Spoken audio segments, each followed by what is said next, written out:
SVVV, de cool, de club, de kleuren. Welkom bij een nieuwe aflevering van Alles Hey is VVV. De aflevering van vandaag staat in het teken van Venlo's voetbalhistorie die de vrouwenploeg van VVV kan gaan schrijven in de bekerfinale.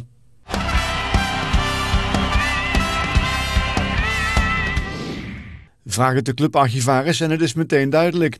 De vrouwen van VVV kunnen in de voetsporen treden van de mannen. De enige echte prijs die VVV ooit won was de beker.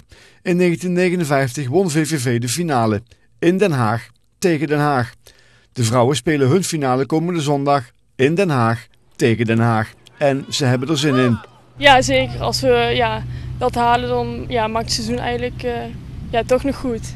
Ja, voor de duidelijkheid, je hebt het al gehaald, maar je wilt natuurlijk de bekerfinale ook winnen. Ja, tuurlijk. Daar zo alles aan doen om dat ook binnen te halen. En wie zuist dat, zo'n strijd tegen Den Haag? Ja, dus ze zien natuurlijk kampioen van Nederland, maar Twente had dus die dachten misschien ook wel gewoon voor VVV winnen. En dat hebben we niet laten gebeuren, dus het gaan we ook zo tegen ADO doen. Ook in 1959 was ADO favoriet. VVV won. Het spelen van een bekerfinale is sowieso iets bijzonders. Ja, ik heb het nog nooit metgemaakt en als ik zie hoe het leeft ook bij ons en als ik zie hoeveel promotie er toch weer veel gemaakt werd, dat als stadion vol zou zitten, dan zul je het mooi zien. Ja, ga je het dan met de trainer? Misschien is dit wel een moment zeg maar, door de bekerfinale om meer publiek te trekken, om een beetje enthousiast te krijgen. Ja, dit is ook wel promotie voor het vrouwenvoetbal, dus daar moeten we gebruik van maken. Het bereiken van de finale is een prachtig besluit van een seizoen met pieken en dalen. We hebben wel weer een moeilijke start gehad, met wat tegenslagen, met wat blessures. Maar we hebben het aardig op de rit gekregen met goed voetbal en inmiddels ook heel wat puntjes. Ja, en met een leuk toetje dan als gevolg? Ja, zeker weten. Toetje bekerfinale is natuurlijk fantastisch.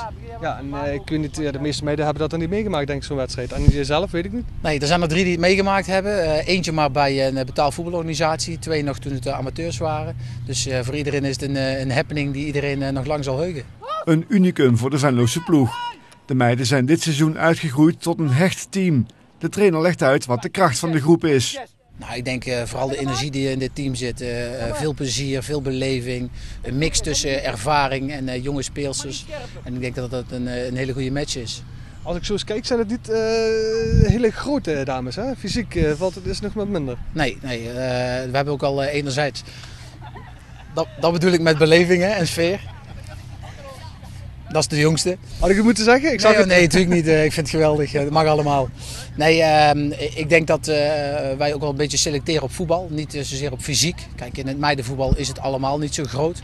Maar wij willen echt voetballers hebben die redelijk goed uit de benen kunnen, bewegelijk zijn. En vandaar dat wij wat kleinere speelsters hebben. Hoe zie je de kansen in de bekerfinale? Nou goed, als ik eerlijk moet zijn, dan heeft Den Haag veel meer kwaliteit. Ze zijn al 3 weken geleden kampioen geworden, terecht. Veel beter dan de rest, ook veel beter dan Twente dit jaar gebleken. Dus vooraf hebben wij op papier weinig kans. Maar goed, dat zei ze tegen Twente ook, dus wij zullen in ieder geval vol ten strijde gaan. Ja, het is maar 1 wedstrijd, hè? Ja, het is 1 wedstrijd, het is een bekerfinale. Kijk, je moet het ook zo kijken, ADO is kampioen geworden, die hebben al 2 weken feest gehad. Die zijn eigenlijk naar het einde van het seizoen toe aan het leven. Ja, en wij zijn eigenlijk net begonnen.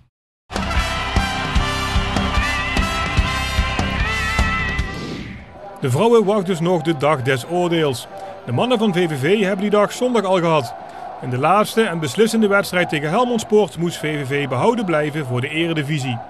En zoals al vaker in deze play-off-serie was het wederom spannend tot de laatste seconde. Maar het zwaar bevochten 2-2 gelijke spel volstond. Eind goed al goed dus. En daarom zijn de opluchting en de ontlading immens.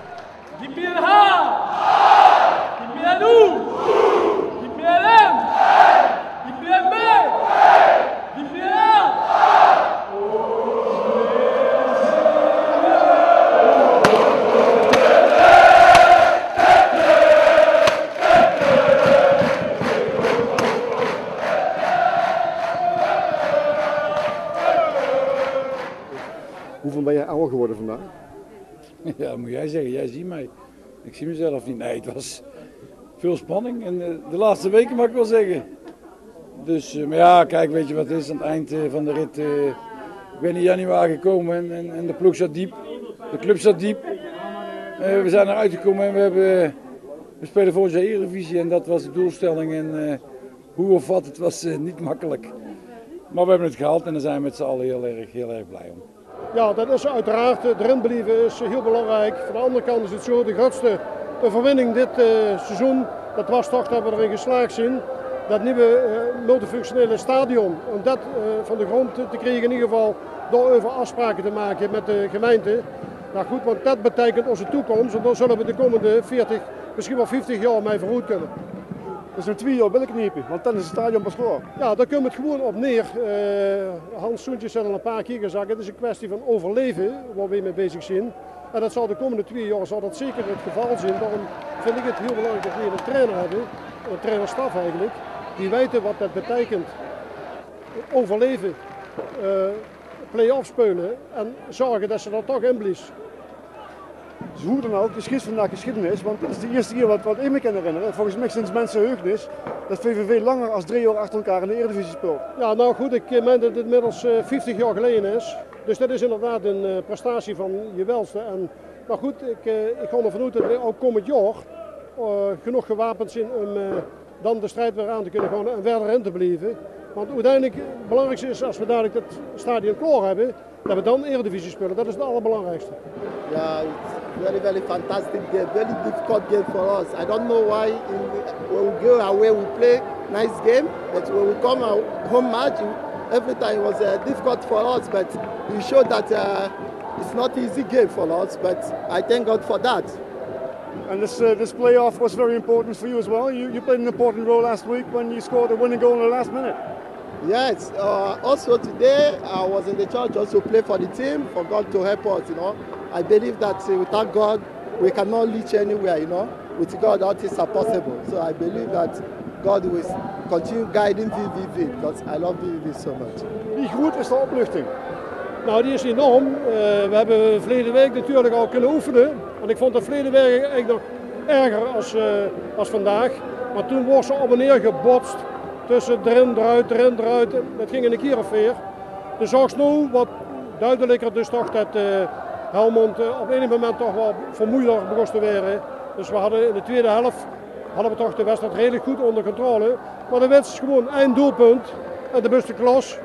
En het heeft al de wedstrijd toch in de lucht hangen. Er wordt afscheid genomen van een aantal jongens met aflopende contracten. Dat is meer dan een handjevol wat daar weggaat.